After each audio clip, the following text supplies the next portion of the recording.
तो हेलो दोस्तों, मैं आपसे पहले ही बता रहा हूँ कि ये क्लास आप बिल्कुल स्किप मत कीजिएगा और आपको ये क्लास अच्छा लगे तो लाइक और सब्सक्राइब जरूर करके जाइएगा। और देखिए ये क्लास जो है बहुत ही इम्पोर्टेंट होने वाला है, क्योंकि इसमें मैंने जो भी क्वेश्चन दिया है वो तो सबसे पहले की एक बात है कि वो मैं सब पीआईक्यू लाता हूँ। आप देख सकते हैं किस किस एग्जाम का जो 2025 है, 2025 में ये बीपीएससी का है, ये डीएसओ का हुआ, ठीक है। और जो ये मैं लाता हूँ 1992 से लेके अब तक 2026 तक जितने भी एग्जाम में पूछे गए हैं बिहार के एग्जाम में, सभी एग्जाम मतलब बिहार का कोई भी एग्जाम है वहाँ से मैंने कोई क्वेश्चन नहीं छोड़ा है, बल्कि सबका क्वेश्चन अगर हिस्ट्री से पूछा है तो मैंने वो सब क्वेश्चन निकाल के तो मैं टॉपिक वाइज करा रहा हूँ। तो आप पहले क्लास देख लिए होंगे और ये आज का हमारा मॉडर्न हिस्ट्री का लास्ट होने वाला है। और मैंने अब ये हमारे जो भी अगर ये क्लास ख़त्म हुआ मतलब आपका हिस्ट्री का एंशिएंट मेडिवल और मॉडर्न कंप्लीट हो जाएगा और इसके बाद हम लोग वर्ल्ड हिस्ट्री देखेंगे। तो चलिए हम लोग शुरू करते हैं। देखिए पहला क्वेश्चन है, तो क्वेश्चन से पहले हम लोग इसका माइंड मैप देख लेंगे, ठीक है। मैं आपको पता है कि मैं माइंड मैप देता हूँ पहले, तो माइंड मैप देख लीजिए। इससे यहाँ पर देख लेंगे तो आपका बैकग्राउंड पता चल जाएगा थोड़ा सा। तो हम लोग क्वेश्चन करते हैं, ठीक है। बोला कि निम्नलिखित अकाल आयोग के कालानुक्रम रूप से व्यवस्थित करें, ठीक है। अकाल, ठीक है, अकाल जो पड़े थे किसके समय, तो आपको पता है सबसे पहले पड़ा था कैंपबेल, ठीक है। कैंपबेल कब था? 1866 में अकाल आयोग, ठीक है। तो कैंपबेल के टाइम में, फिर उसके बाद में स्ट्रेची 1878, फिर किसके टाइम आया था? तो लायल 1896 और फिर आया 1900 मैकडोनाल्ड के। तो ये आप लोग का चारों याद रखना चाहिए। पहले किसका है? कैंपबेल का। ये देखिए आपका क्वेश्चन रहेगा ऑप्शन में, ये तिथि वाला नहीं रहेगा, वो केवल नाम रहेगा, ठीक है। तो ये आप लोग तिथि याद करना, कैंपबेल 1866, लोयल स्ट्रेची 1878, लोयल 1896 और मैकडोनाल्ड 1900, ठीक है। तो याद हो जाएगा। फिर दूसरा क्वेश्चन कि निम्नलिखित में से किस राज्य को लॉर्ड डलहौजी के हड़प नीति के तहत शामिल नहीं किया गया था? तो किसको नहीं किया गया था? देखिए नागपुर को किया गया था, संबलपुर को, सतारा को किया गया और सतारा को सबसे पहले किया गया था, ठीक है। जयपुर नहीं, ठीक है। देखिए यहाँ पर है सतारा, संबलपुर, झांसी, नागपुर मुख्य थे, ठीक है। ये इनको हड़प नीति से किया गया था, लेकिन जयपुर को नहीं किया गया था। दूसरा है, और ये देखिए ये बीपीएससी का जो री एग्जाम हुआ था उसमें पूछा हुआ है, अंग्रेजी साम्राज्य की सीमाएं इरावदी नदी से सिंधु नदी तक पहुंचने का श्रेय किस अंग्रेज प्रशासक को जाता है? तो लॉर्ड डलहौजी को जाता है, ठीक है। दिल्ली में उनके राजकीय प्रवेश के अवसर पर किस वायसराय पर एक बम फेंका गया था? तो लॉर्ड हार्डिंग 1912 में। दिल्ली दरबार के बाद राजधानी स्थानांतरण के समय रास बिहारी बोस और साथियों ने बम फेंका था। लॉर्ड कर्जन द्वारा किस वर्ष भारतीय विश्वविद्यालय एक्ट पारित हुआ था? 1904 में, ठीक है। प्राचीन स्मारक संरक्षण अधिनियम 1904 किस गवर्नर जनरल के समय हुआ था? वही क्वेश्चन है। भारत का संविधान किसके द्वारा ग्रहण किया गया था? संविधान सभा। बंगाल विभाजन को किसके समय उलट दिया गया था? तो लॉर्ड हार्डिंग के, ठीक है। मतलब उन्होंने खत्म कर दिया था बंगाल विभाजन को, रद्द कर दिया था किसने? लॉर्ड हार्डिंग के समय 1911 जब दिल्ली दरबार हुआ था, ठीक है। बंगाल विभाजन से जुड़े भारत के वायसराय का नाम बताएं? तो लॉर्ड कर्जन 1905। लॉर्ड वेलेजी की सहायक संधि को स्वीकार करने वाला पहला मराठा सरदार कौन था? तो पेशवा बाजीराव द्वितीय। बेसिन की संधि 1802 में हुई थी। फिर वह निम्नलिखित में से किसने बंगाल में द्वैत शासन प्रणाली को समाप्त किया था? तो वारेन हेस्टिंग्स 1772 में। सुरक्षा प्रकोष्ठ की नीति संबंधित है वारेन हेस्टिंग्स से। फिर बोला सन 1935 के विधेयक के तहत गठित संयुक्त संसदीय समिति के अध्यक्ष थे जिसके परिणामस्वरूप भारत का सरकार कानून 1935 निर्मित हुआ था? लॉर्ड लिनलिथगो, ठीक है। 1906 में मिंटो से शिमला में मिले मुसलमानों के शिष्टमंडल ने प्रार्थना की तो मुसलमानों के लिए का पृथक निर्वाचन वर्ग, अब आपको पता है कि 1909 में जाके बन भी गया था। आगा खां के नेतृत्व में मिले इस मंडल के प्रयासों से 1909 का अधिनियम आया था, ठीक है। द्वैत शासन का जनक किसे माना जाता है? तो सर लियोनस कॉर्टिस। द्वैत शासन का जनक सर लियोनस कॉर्टिस। 1919 में जब मॉन्टेग्यू चेम्सफोर्ड अधिनियम पास हुआ तब इंग्लैंड का प्रधानमंत्री कौन था? तो लॉर्ड जॉर्ज था, ठीक है। अगर ये क्वेश्चन आपको पता नहीं होगा, आप ईमानदारी पूर्वक बोलिए ये क्वेश्चन आपको सच में नहीं पता होगा, जो कि ये दो बार पूछा हुआ है। देखिए देख रहे हैं, तो 16 में भी 17 में भी। निम्न में से किस वायसराय के कार्यकाल में भारत को राय बहादुर और खान बहादुर की उपाधियाँ प्रदान करना प्रारंभ हुआ था? इनमें से किस वायसराय के कार्यकाल में भारतीयों को राय बहादुर और खान बहादुर की उपाधियाँ प्रदान? तो लॉर्ड डफरिन के। विकल्प से वास्तव में लिटन के समय में पहुँचा। देखिए यहाँ पे लॉर्ड डफरिन नहीं होगा बल्कि क्या होगा? लॉर्ड लिटन होगा, ठीक है। लॉर्ड लिटन के समय में राय बहादुर और खान बहादुर की उपाधि होती है। तो बहुत लोग ना लॉर्ड डफरिन लगाया होगा, जो कि गलत है, ठीक है। और ये दो बार पूछा हुआ है, 2016 में भी 17 में भी। किस साल रेगुलेटिंग एक्ट पारित हुआ था? तो 1773 में, वारेन हेस्टिंग्स के समय। ठीक है। मॉन्टेग्यू चेम्सफोर्ड की रिपोर्ट कब आई थी? तो मॉन्टेग्यू चेम्सफोर्ड 1919 का अधिनियम बनी थी। ठीक है, भारत सरकार अधिनियम 1919। स्वतंत्र भारत के पहले भारतीय गवर्नर जनरल कौन थे? तो स्वतंत्र भारत के प्रथम पहले भारतीय गवर्नर, भारतीय बोला है तो भारतीय राजगोपाल सी राजगोपालाचारी थे। ठीक है। और इसका रिवीजन है, तो रिवीजन चार्ट है, मैं हमेशा हर क्लास में रिवीजन चार्ट देता हूँ जिसको आपको चाटना होता है। ठीक है, तो इसको भी चाट जाइएगा एकदम, जैसे चाटते हैं, लॉलीपॉप चाटते हैं उसी की तरह। फिर महत्वपूर्ण गवर्नर जनरल और उनकी नीतियाँ है, वो भी चाट जाना है। यहाँ से देखिए, जो भी मैं चार्ट देता हूँ वहाँ से आपको बिल्कुल क्वेश्चन देखने को मिलते हैं हर एग्जाम में। तो ये आप जो क्लास कर रहे हैं ना, सभी एग्जाम के लिए बहुत इंपॉर्टेंट है, तो आप लोग इसको क्लियर करना है। क्योंकि वारेन हेस्टिंग्स का द्वैत शासन आपको पता है, सबको पता है। लॉर्ड कॉर्नवालिस का अस्थायी बंदोबस्त, देखिए द्वैत शासन सबको, लेकिन घेरे की नीति किसको नहीं बताते हैं। लॉर्ड कॉर्नवालिस का अस्थायी बंदोबस्त सबको पता है, लेकिन सिविल सेवा के जनक, ये भी बहुत लोग को कम होता है। लॉर्ड वेलेस्ली सहायक संधि, ठीक है। लॉर्ड डलहौजी हड़प नीति, और ये डेट भी याद रखना, ये डेट पूछता है। लॉर्ड विलियम बेंटिक सती प्रथा का अंत 1829 में, और अंग्रेजी शिक्षा इसी के टाइम में। लॉर्ड कर्जन बंगाल विभाजन, सबको पता है बंगाल विभाजन, लेकिन विश्वविद्यालय आयोग को जल्दी नहीं पता थी बहुत लोग को। अब देखिए संविधान का प्रमुख तथ्य है, तो उसको भी याद रखना कि प्रथम बैठक कब हुआ था? तो 9 दिसंबर 1946। अस्थायी अध्यक्ष कौन थे? डॉक्टर सच्चिदानंद सिन्हा, 9 दिसंबर को। ठीक है। और अस्थायी अध्यक्ष कौन थे? तो डॉक्टर राजेंद्र प्रसाद, 11 दिसंबर 1946 को। उद्देश्य प्रस्ताव कब आया था? तो 13 दिसंबर 1946 को किसने लाया था? नेहरू द्वारा। ठीक। और प्रारूप समिति का अध्यक्ष कौन थे? डॉक्टर भीमराव अंबेडकर। और प्रारूप समिति में कितने सदस्य थे? 7 को, याद रखिएगा। दिल्ली दरबार के समय भारत का वायसराय कौन था? 1877 की बात करें तो लॉर्ड लिटन था। इस दरबार में महारानी विक्टोरिया को केसर ए हिंद की उपाधि दी गई थी। इनमें से किस वायसराय को अंडमान द्वीप समूह में छुरा मारकर मौत के घाट उतार दिया था? तो लॉर्ड मेयो, और 1872 में, और इन्हीं के टाइम में जनगणना हुआ था। ठीक है, यही बोला है। शेर अली अफरीदी नामक कैदी ने इनकी हत्या की थी। लॉर्ड मेयो ने ही भारत में पहली अपूर्ण जनगणना 1872 में कराई थी। देशी राज्यों के साथ संबंधों में सर्वोच्चता की शक्तियों को सुस्पष्ट रूप से किसने परिभाषित किया था? तो लॉर्ड कर्जन ने। देशी राज्यों के साथ संबंधों में सर्वोच्चता की शक्ति को सुस्पष्ट रूप से किसने परिभाषित किया? तो लॉर्ड कर्जन ने। सूची 1 सूची 2 को, तो इल्बर्ट बिल किसके टाइम में? तो लॉर्ड लिपन के टाइम में, जो श्वेत का मैंने पीछे बताया है। ठीक है, पिछले जो क्लास था उसमें मैंने बताया था इसके बारे में। द्वितीय अफगान युद्ध, तो लॉर्ड लिटन के टाइम में। धार्मिक अयोग्यता अधिनियम, लॉर्ड डलहौजी के। और प्राचीन स्मारक अधिनियम, तो लॉर्ड कर्जन के। ठीक है, देखिए लॉर्ड कर्जन के टाइम में सब बहुत कुछ पता है, लेकिन ये चीज़ नहीं पता होगा, और ना ही धार्मिक अयोग्यता ये लॉर्ड डलहौजी को पता होगा। ठीक है, तो ये चीज़ याद रखना। बहुत लोग को द्वितीय अफगान युद्ध में नहीं पूछता है, जबकि ये सब पूछा हुआ एग्जाम है।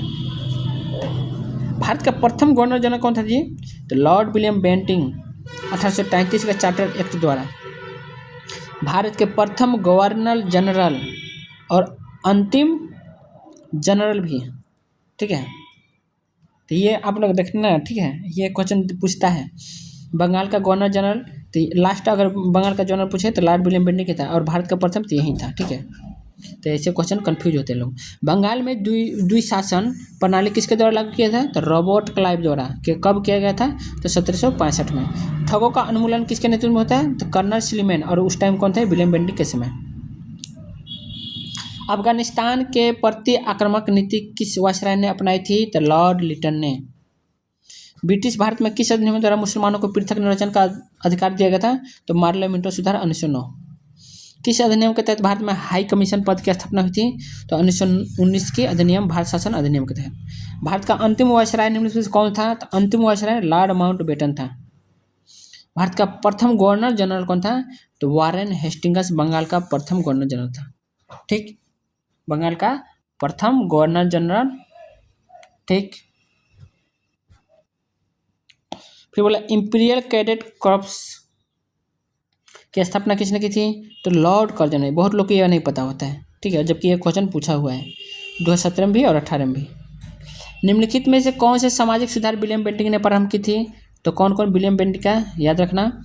तो क्या था? सती प्रथा का उन्मूलन, बिल्कुल। दास प्रथा का उन्मूलन नहीं। दास प्रथा का उन्मूलन किसने किया था जी? तो किया था एलन बोरो ने किया था। ठीक है। धर्म परिवर्तन के कारण अयोग्यता हटाना, ठीक, ये बिल्कुल सही है। और ठगों का दमन, तो ये कौन कौन था? 1, 3, 4 किए थे। ठीक है, और दास प्रथा का उन्मूलन एलन बोरो ने किया था, याद रखिएगा। निम्नलिखित में से किस तिथि को रानी विक्टोरिया को उद्घोषणा जारी की थी? तो 1 नवंबर 1858 को इलाहाबाद दरबार में। किसके कार्यकाल में कलकत्ता मद्रास तथा बम्बई विश्वविद्यालय की स्थापित हुई थी? लॉर्ड कैनिंग के 1857 में। ठीक है, किसके कार्यकाल में कलकत्ता मद्रास तथा बम्बई विश्वविद्यालय का स्थापना? तो लॉर्ड कैनिंग 1857। बंगाल में भूमि राजस्व का स्थायी बंदोबस्त किसके द्वारा किया गया था? तो लॉर्ड कॉर्नवालिस 1793। 1857 में भारत के गवर्नर जनरल कौन था जी? तो लॉर्ड कैनिंग था। इलाहाबाद की संधि के बाद रॉबर्ट क्लाइव ने मुर्शिदाबाद का उप दीवान किसे बनाया था? तो मोहम्मद रजा खान। ठीक, ये क्वेश्चन आपको पूछा जाता तो आपको नहीं पता होगा, आई नो डैट। पुर्तगाली उपनिवेश का प्रथम वायसराय भारत में कौन हुआ? तो अल्मीडा फ्रांसिस्को डी अल्मीडा। ठीक, दिल्ली दरबार किसके समय भारत का वायसराय कौन था? दिल्ली दरबार के समय भारत का वायसराय कौन था? तो लॉर्ड लिटन 1877, लॉर्ड हार्डिंग 1911। ठीक है, 3 बार हुआ है दरबार। ठीक है, दिल्ली दरबार मतलब 3 बार दरबार लगा हुआ है। तो लॉर्ड लिटन के टाइम था, लॉर्ड हार्डिंग के टाइम में, और एक कर्जन के समय भी हुआ है। ठीक है, याद रखिएगा। भारत में ब्रिटिश साम्राज्य का संस्थापक कौन था? तो लॉर्ड क्लाइव, प्लासी युद्ध के विजेता। महात्मा गांधी ने 1942 से भारत छोड़ो आंदोलन शुरू किया था, उस समय गवर्नर जनरल कौन था? लॉर्ड लिनलिथगोई। बहुत पूछता है। और किसका कार्यकाल कब था? 1936 से 44 तक। निम्नलिखित में से कौन बंगाल में अस्थायी बंदोबस्त का प्रस्तावक था? तो कौन था जी? निम्नलिखित में से कौन बंगाल में अस्थायी बंदोबस्त का प्रस्ताव? तो अस्थायी तो कॉर्नवालिस से है ना, वारेन हेस्टिंग्स तो है ही नहीं। ठीक है, तो कॉर्नवालिस है। ठीक है, याद रखिएगा। तो अगला क्वेश्चन है कि किस ब्रिटिश फोन आया है, किस ब्रिटिश गवर्नर जनरल पर महाभियोग का मुकदमा चलाया गया था? तो वारेन हेस्टिंग्स बर्क द्वारा लंदन में। ठीक है, किस ब्रिटिश गवर्नर जनरल महाभियोग मुकदमा चलाया गया था? तो वारेन हेस्टिंग्स।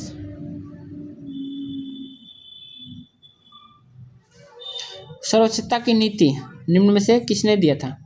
तो सर्वोच्चता की नीति किसने दिया था? तो लॉर्ड हेस्टिंग्स ने। ठीक, policy of paramountcy, Lord Hastings 1813 से 23 तक। 1813 से 23 तक, और 1813 में ही आपको पता है एकाधिकार समाप्त किया गया था। अब फिर क्वेश्चन है कि प्रथम आंग्ल बर्मा युद्ध की शुरुआत के समय भारत के गवर्नर जनरल कौन था? तो ये थे लॉर्ड एमहर्स्ट। ठीक है, वो बहुत पूछता है, याद रखिएगा। और देखिए बीएसएससी जो सीजीएल होता है उसमें पूछा था। 1861 के भारतीय परिषद अधिनियम के समय वायसराय कौन थे? तो लॉर्ड कैनिंग। जब 1942 में भारतीय राष्ट्रीय कांग्रेस ने भारत छोड़ो आंदोलन छेड़ा था तब भारत का वायसराय कौन था? तो लिनलिथगो था। ये दोबारा रिपीट किया है।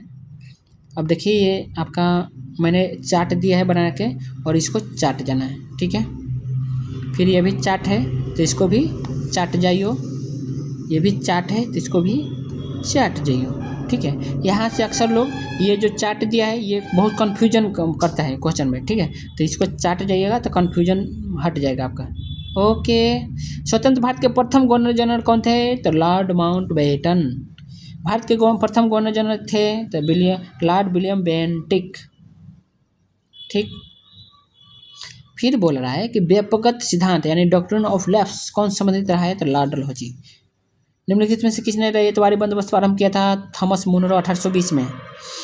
भारत के किसने स्थानीय स्वशासन को लागू किया था? तो लॉर्ड रिपन 1882। और मैं आपको बता दूँ कि भारत में अगर अंग्रेजों में जो भी सबसे बढ़िया रहा ना तो लॉर्ड रिपन रहा। ये बहुत बढ़िया इंसान था, बहुत ही दयालु दयाभाव का।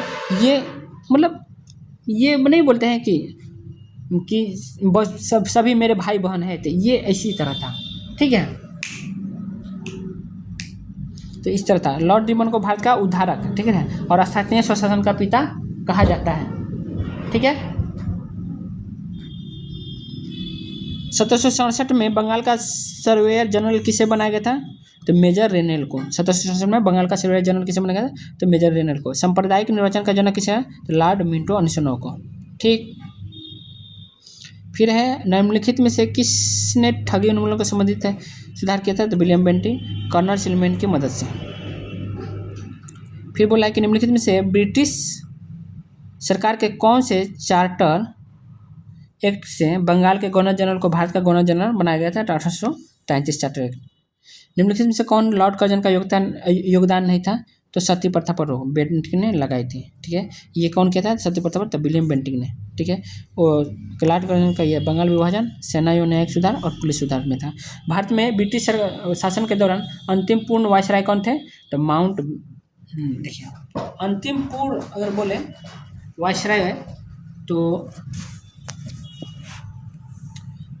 ये देखिए इसमें थोड़ा कन्फ्यूजन होता है, लेकिन माउंट बेटन आप मार सकते हैं, सही हो जाएगा। ठीक है, लेकिन वैसे देखिएगा वास्तव में तो अंतिम पूर्व थे तो ये बेबल थे। ठीक है, लेकिन बेबल को उतना नाम नहीं आता है, माउंट बेटन का ही आता है। तो ब्रिटिश शासन के दौरान अंतिम पूर्ण वायसराय माउंट बेटन ही थे। ठीक है, ब्रिटिश सम्राट के अधीन नियुक्त भारत का प्रथम वायसराय कौन था? तो लॉर्ड कैनिंग था 1858 में। विलियम बेंटिंक के द्वारा निम्न से किस सुधारक उपाय को लागू नहीं किया गया था? तो दासता का अंत एलनबरो ने 1843 में किया था। ठीक, भारत की आज़ादी के समय भारत के वायसराय कौन थे? तो लॉर्ड माउंटबेटन थे। किस ब्रिटिश गवर्नर जनरल ने देश में सती प्रथा उन्मूलन किया था? तो लॉर्ड विलियम बेंटिंक 1829 में। विश्वविद्यालय में सरकारीकरण को किसने बढ़ावा दिया था? तो लॉर्ड कर्जन 1904 में। 1798 में भारत का गवर्नर जनरल कौन बनकर आया था? तो लॉर्ड वेलेस्ली सहायक संधि के जनक। निम्नलिखित भारत में कार्य करने का कालानुक्रम का अनुसार क्रमबद्ध कीजिए। ठीक है, उसको आंसर मिलाना है। तो सबसे पहले कौन है? तो अब देखिए इसमें आ जाएगा, देख रहे थे वारेन हेस्टिंग्स 1774 से 85, डलहौजी 1848 से 56, लेकिन 1700 में यह है। ठीक है, और ये भी है। तो सबसे पहले कौन आएगा? तो हेस्टिंग्स आएगा। ठीक, फिर कॉर्नवालिस आएगा, फिर वेलाजली आएगा, फिर और लास्ट में आएगा डलहौजी। डलहौजी तो 1800 में चला गया ना, तो ये आ जाएगा पहले हेस्टिंग्स, फिर कॉर्नवालिस, फिर वेलाजली, फिर डलहौजी। ठीक है, अब इनका डेट भी दे दिया, जो कि एग्जाम में आपका डेट नहीं दिया रहेगा। ठीक है, तो ये आप लोग ये डेट याद रखना कि उनका कितना से कितना पीरियड रहा है। भारत की स्वतंत्रता के बाद निम्न में से कौन भारतीय गवर्नर जनरल बना था? तो चक्रवर्ती राजगोपालाचारी, सी राजगोपालाचारी बोला जाता है। ठीक है, फिर बोला कि लॉर्ड माउंटबेटन वायसराय के रूप में कार्य करने के लिए विशिष्ट निर्देशों के साथ भारत आया था।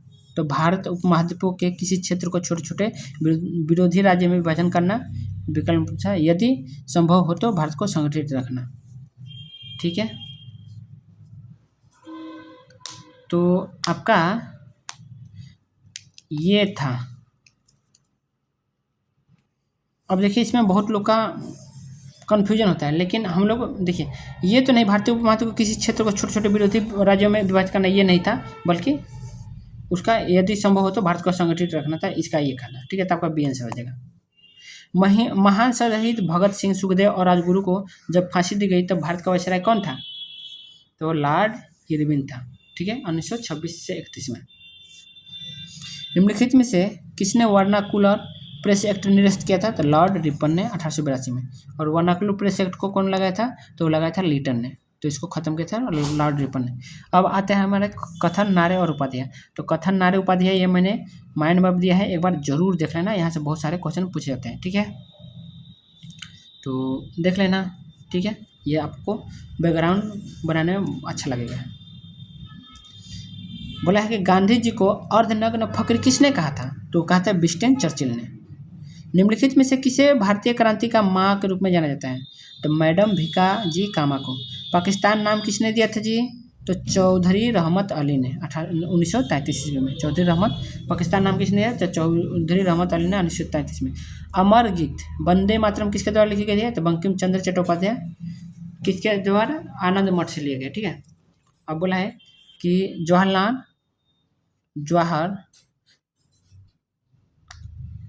जवाहरलाल के बौद्धिक विकास में फरवरी 1927 में ब्रुसेल्स कांग्रेस में औपनिवेशिक दमन और साम्राज्यवाद के विरुद्ध उनकी सक्रिय भागीदारी के साथ एक मोड़ आया। वह शब्द किसने लिखे? तो ये लिखा था एस गोपाल, जवाहरलाल नेहरू की जीवनी लिखी थी। ठीक है, निम्न में से कौन सी जोड़ी सही है?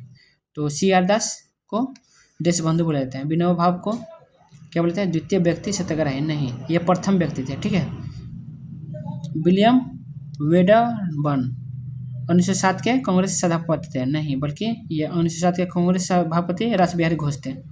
श्यामजी कृष्ण वर्मा पेरिस में इंडिया हाउस।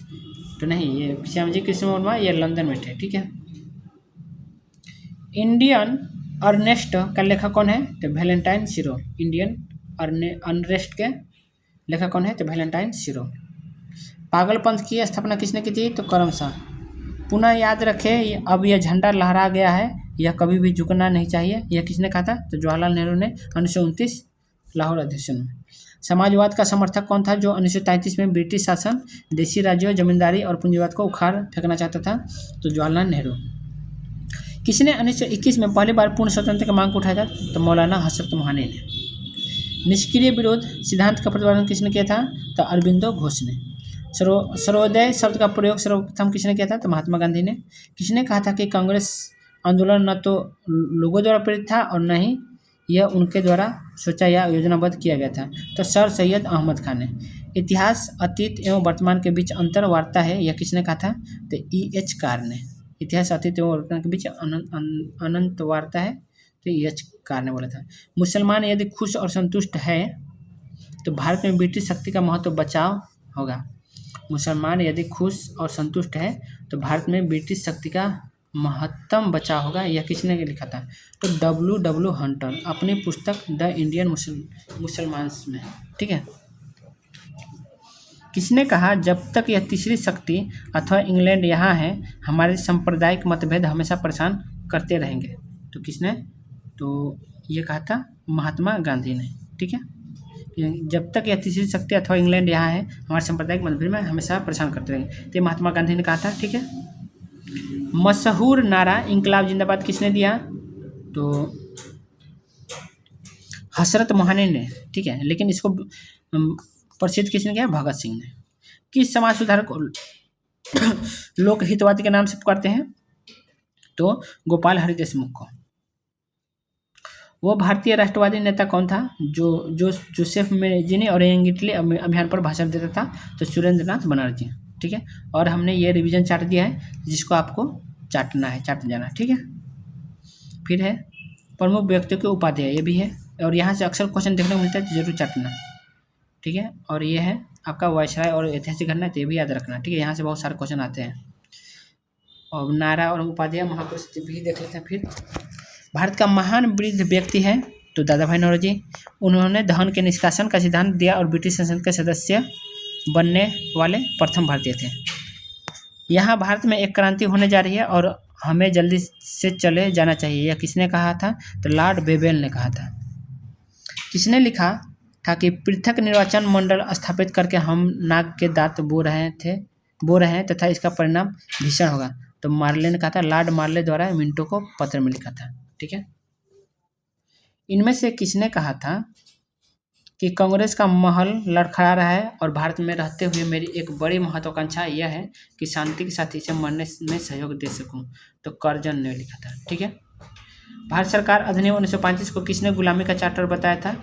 तो बताया था जवाहरलाल नेहरू ने। और ये देखिए इसको बताया था गुलामी का चार्टर, लेकिन आजकल पॉलिटी में जितने भी चीज़ है अधिकतम कहाँ से लिए गए हैं संविधान में? तो 1935 से ही लिए गया। सुभाष चंद्र बोस के नाम से पहले सम्मान सूचक नेताजी किस देश में से जोड़ा गया है? तो जर्मनी से।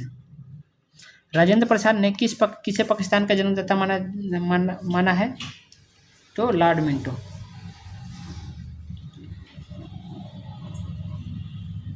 1909 के पृथक निर्वाचक मंडल द्वारा मिंटो ने संप्रदाय के बीज बोए थे। ठीक है। भारत छोड़ो आंदोलन की नायिका किसे कहा जाता है? तो अरुणा असफ अली। इन्होंने 9 अगस्त 1942 को बंबई में ग्वालियर टैंक मैदान में तिरंगा फहराया था। लोकनायक के नाम से किसे जानते हैं? जयप्रकाश नारायण। महात्मा गांधी का मानना था कि द्वितीय विश्व युद्ध में भागीदारी से आशय निम्नलिखित सिद्धांत का उल्लंघन होगा, तो अहिंसा। ठीक है। किसने स्वतंत्र भारत के प्रथम प्रधानमंत्री जवाहरलाल नेहरू को साहस और दूरदर्शिता के एक उत्कृष्ट नेता के रूप में अभिवर्णित किया था? तो लॉर्ड माउंटबेटन ने। ठीक है। फ्रंटियर गांधी ने कहा था कि उन्हें और उनके आंदोलन को उन्होंने भेड़ियों के सामने फेंक दिया था। वे किसका जिक्र कर रहे थे? तो कांग्रेस नेतृत्व का। खान अब्दुल गफ्फार खान सीमांत गांधी भारत विभाजन के सख्त खिलाफ थे। क्रिप्स के प्रस्ताव ने वास्तव में हमें कुछ नहीं कर दिया, केवल एक वचन पर आधारित होने के कारण हमें इसे खोना नहीं चाहिए। यह शब्द किसने लिखा था? तो मौलाना अबुल कलाम आजाद ने।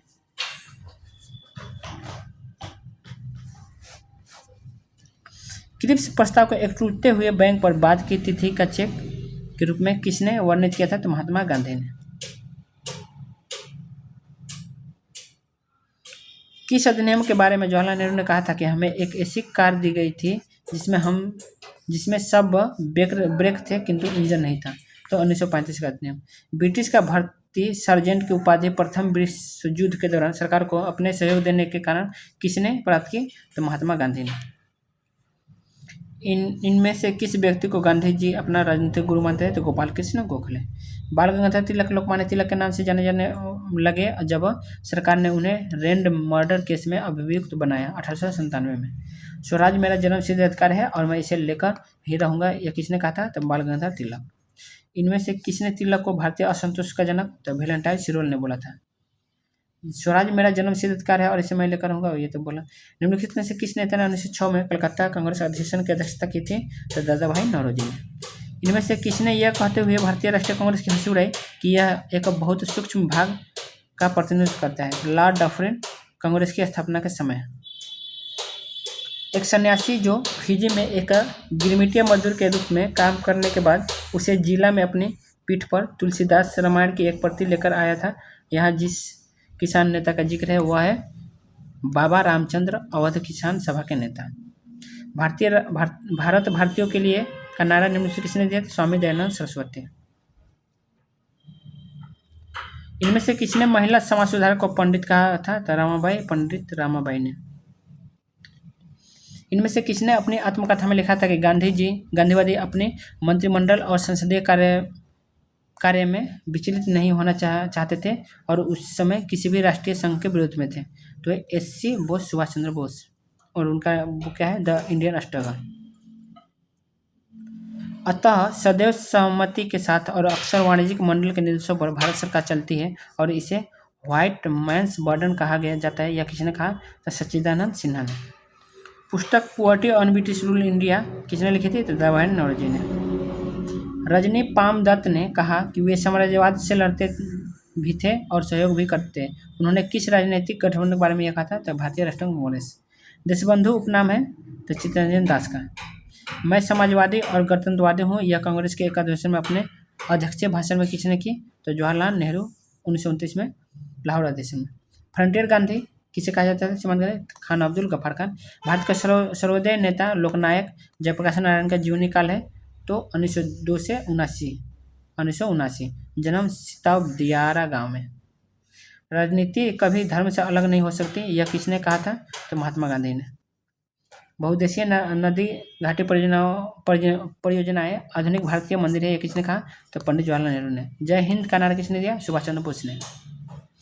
जय जवान जय किसान का नारा किसने दिया? लाल बहादुर शास्त्री ने 1965 में भारत पाक युद्ध के समय। निम्नलिखित आंदोलन से किस आंदोलन में वंदे मातरम का नारा दिया गया था? तो 1905 में बंगाल विभाजन स्वदेशी आंदोलन के समय। महामना के नाम से किसे जानते थे? मदन मोहन मालवीय। सूची 1 को सूची 2 से मिलाना है तो देशबंधु चित्तरंजन दास, बसंती देवी पत्नी थी उनके, लाला लाजपत राय, राधा देवी, महात्मा गांधी, कस्तूरबा गांधी, मोतीलाल नेहरू, स्वरूप रानी। ठीक है, तो याद रखिएगा उनकी सब ये पत्नियों का नाम था और एग्जाम में पूछा हुआ है बिहार के। वह 1946 में निम्नलिखित में से कौन सा वित्त विभाग लेकर वायसराय की कार्यकारी परिषद में सम्मिलित हुआ था? तो लियाकत अली खान मुस्लिम लीग से। ठीक, अब हम लोग का रिवीजन चाहते हैं। महापुरुषों का प्रसिद्ध उपनाम क्या है? तो ग्रैंड ओल्ड मैन, तो दादा भाई नौरोजी, लोकनायक जयप्रकाश नारायण, देशबंधु चित्तरंजन दास, सीमांत फ्लोटिंग गांधी, खान अब्दुल कलाम, महामना मदन दीनबंधु सी.एफ. एंड्रूज, लोकहितवादी गोपाल हरि देशमुख। फिर है स्वतंत्रता संग्राम का अमर नारे, तो स्वराज मेरा जन्म सिद्ध का, बाणगंगा करो या मरो, भारत छोड़ो, महात्मा गांधी, जय हिंद चलो, तो सुभाष चंद्र बोस, इनकलाब जिंदाबाद, हसरत मोहानी लेखक थे लेकिन प्रसिद्ध, भगत सिंह द्वारा, जय जवान जय किसान, लाल बहादुर शास्त्री, आराम हराम है, जवाहरलाल नेहरू। महत्वपूर्ण कथन या परिभाषा है तो गुलामी का अधिकार पत्र 1935 के एक्ट को नेहरू द्वारा, ब्रेक वाली पर इंजन रहित कार है तो 1935 एक्ट को नेहरू द्वारा, दिवालिया बैंक का उत्तर तिथि चेक कृषि प्रस्ताव को गांधी जी द्वारा, सूक्ष्म अल्पसंख्यक का प्रतिनिधित्व कांग्रेस को लॉर्ड डफरिन द्वारा, भारतीय असंतोष का जनक तिलक को वैलेंटाइन सिरोल द्वारा। ठीक है, अब ये हम लोग पढ़ लिए स्वतंत्रता, जब हम लोग का स्वतंत्र हो गया वहाँ तक। ठीक है, अब हम लोग ज़्यादा बड़ा क्लास हो जाएगा पढ़ेंगे तो चलिए हम लोग आगे शुरू करेंगे। हम लोग स्वतंत्रता के बाद का भारत, स्वतंत्र जब हो गया उसके बाद का भारत कैसा है तो उसके बारे में हम लोग अगले क्लास में करेंगे और हम लोग हिस्ट्री कंप्लीट कर लेंगे। ठीक है, क्योंकि बड़ा क्लास हो जाता है तो बहुत लोग पढ़ते नहीं हैं अच्छे से। तो आपको क्लास कैसे लगा हो तो लाइक जरूर कर लेना, ठीक है। बाकी सब्सक्राइब नहीं किया तो कर लेना और कमेंट जरूर करना। ओके, आज के लिए बस इतना ही, धन्यवाद।